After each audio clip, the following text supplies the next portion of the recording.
Hello everyone, my name is Tanya. I'm an English tutor, and today I wanted to talk about a topic that has been in my mind for a while. I have been thinking a lot recently about life purpose. I feel like I can do more and I want to do more, but I'm not really sure what do I want to do. I just started thinking about what I did as a child, what I was playing with, and like what were my games.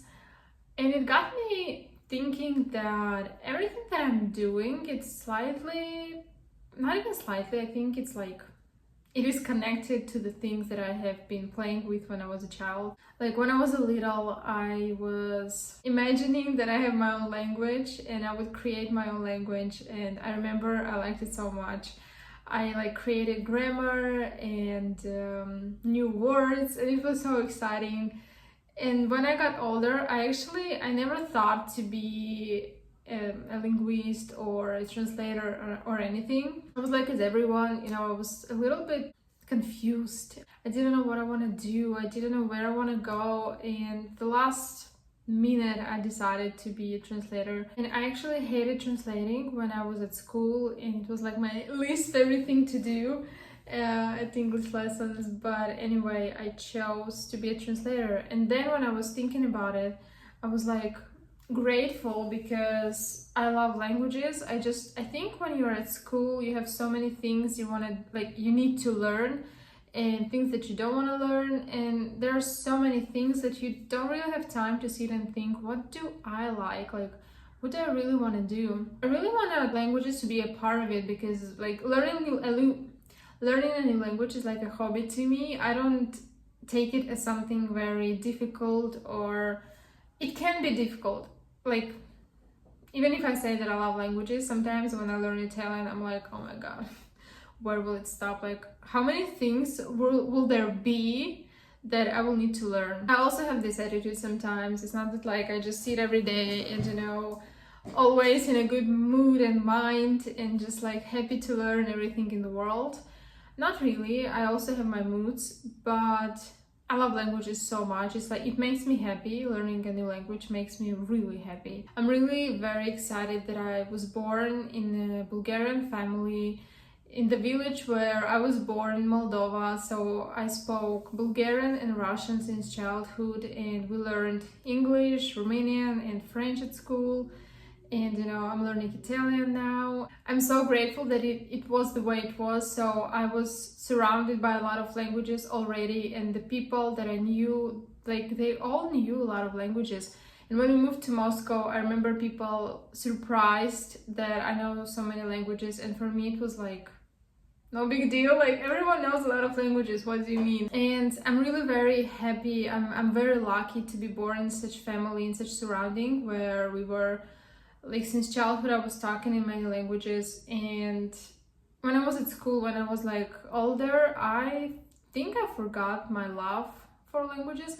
I always I knew that I love English. It was my love from the 5th grade. When I was choosing my path, I forgot about everything.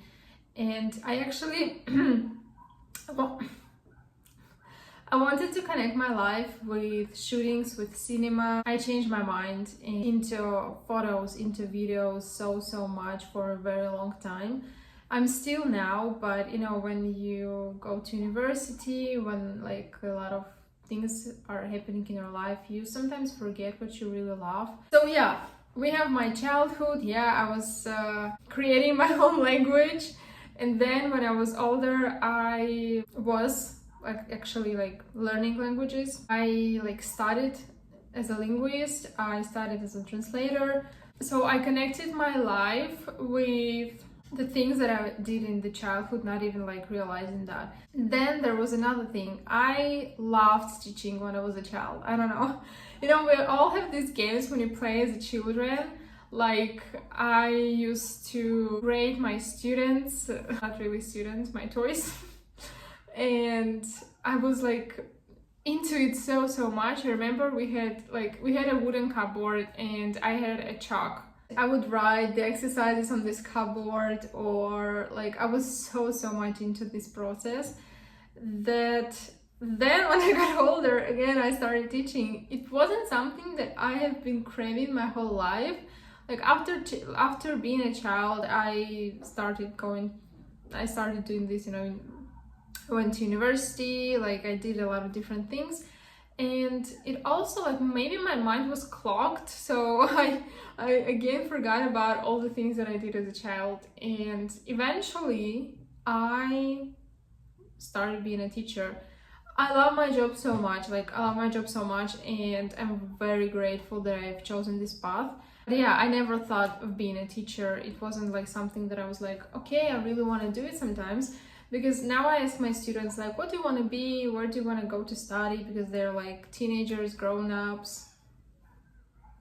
Okay, this hair just drives me crazy. And there are students that actually say, like, I want to be a teacher, and I never said those words in my life when I was younger. I just started being a teacher because I need to have some extra money, and I was like, okay, what can I do? Like, maybe I should do it. And I fell in love with this job. Like, I really love my job so much. But then when I, like, started thinking about my purpose of life, I was thinking about what was I doing as a child, and it got me thinking that I did all of those things. Like, I taught toys and I loved it so much, and now I also teach and I love it so much. So it's really very funny how everything went to this point when I was just doing the same things as I was doing as a child, but I'm still confused. Like, I still have no idea what I want to do in life, and I want to do something more. I can't do something more, you know. I don't know what is it.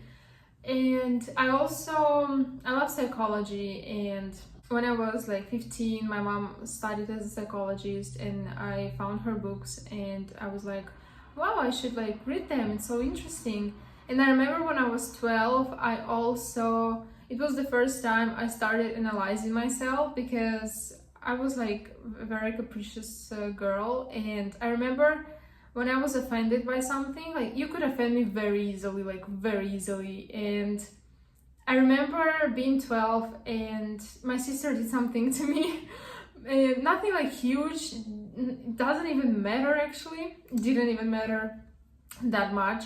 But I was offended, and I thought that, like, I stopped myself and I was like, why am I offended? Like, why do I get offended so easily? And I remember started thinking about this, analyzing, and I actually, like, sincerely wanted to change. I wanted to understand myself. Why am I such person, and how can I change it? Because the only person that was hurt the most, it was me. Like, no one around was hurt more than me, because I did it to myself. Like, if you're offended easily, that's it depends on the other people and what do they do to you. But if no one did anything bad and horrible, then it really depends on you. Why do you take it this way? Why are you offended and stuff? So I was like 12 and I was already analyzing it. And I also remember moments when I would come to my sister and just like, I love my sister, she's my cousin. We had lived actually a great amount of time. But we were very different, and that's why we had our fights a lot sometimes. And I remember coming to her, I was also like 12, 13, and I remember coming to her and I was like, okay, let's talk about it. Let's talk about us. Why do we fight all the time? Maybe we should change. Maybe you don't like something in me and I can change. And like, there are things that I don't like.